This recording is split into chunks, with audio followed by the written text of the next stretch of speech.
រឿងមួយក៏បងឆ្លាតតាំងពីកំណើតមកហើយបងលាក់ចារិកអូនតែងគិតថាជាមនុស្សស្មោះសូមភៀមបុរងមិនសំសង់បងជាព្រានឡើយទើបតែបានដឹងក្នុងពេលនឹងតែហុងពេលហើយ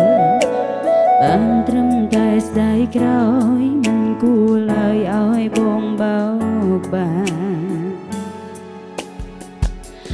ជុំនាងនេះអូនសូមសរសើរព្រោះបងប្រើចំក្បួនសាមានខំស្រាវជ្រាវយូរនៅកលយាតាមអូនស្មានប្រហែលមិនយូរប៉ុន្មានអ្នកដែលបងធ្លាប់ក្បត់ប៉ុន្មានអ្នកដែលបងផ្លាស់ប្ដូរប្រើពាក្យពេញទន់ភ្លន់មិនតន់ឲ្យគេលងចិត្តសង្សារថ្មីបងដឹងដែរអត់ប្រវត្តិពូកែក្បត់យ៉ាងម៉េចទុងស្រីដោយសន្លឹកពីពេជ្រ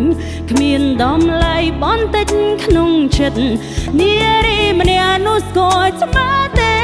តើភៀនស្នេហ៍ទាំងមិនញញើតាមមើលទៅបងលែធានប៉ុន្តែគេព្រមស្នេហ៍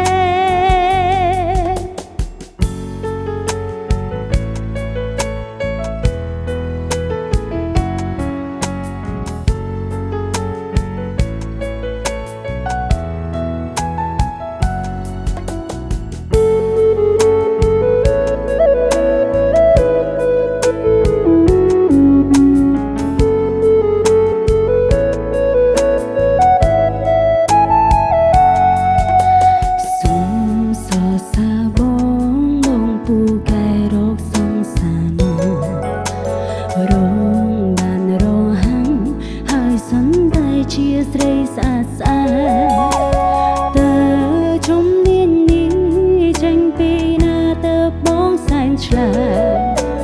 រឿងមួយក៏បងឆ្លាតតាំងពីកំណើតមកហើយបងលាក់ចារិក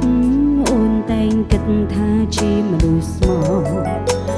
សូមភៀមបុរងមិនសំសង់បងជាព្រានឡើយ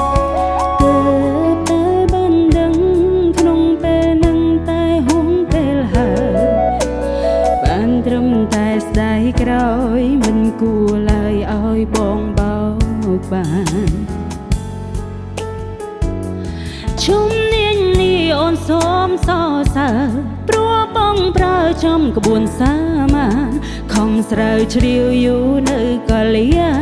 តាមអូនស្មានប្រហែលមិនយូរប៉ុន្មានអ្នកដែលបងធ្លាប់ក្បត់ប៉ុន្មានអ្នកដែលបងផ្លាស់ប្ដូរប្រើពាក្យពេញទន់ភ្លន់មិនតន់ឲ្យគេលងចិត្តសង្សារថ្មីបងដឹងដែរអត់ប្រវត្តិពូកែក្បត់យ៉ាងមិញពុងស្រីដោយសន្លឹកពីពេជ្រគ្មានដំឡៃបនតិចក្នុងចិត្ត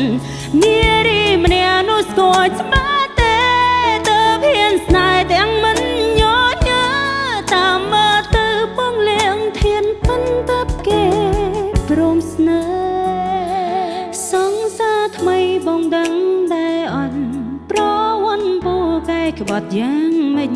ទុងស្រីដោយសន្លឹកពីបេញគ្មានដំឡៃបនតិចក្នុងចិត្តនារីម្នាក់នោះស្គាល់ច្បាស់ទេតើភៀនស្នេហ៍ទាំងមិនញញើតាមមើលទៅបងលែធានប៉ុន្តែគេព្រមស្នេហ៍នោះស្គាល់ច្បាស់ទេតើហ៊ានស្នេហ៍ទាំង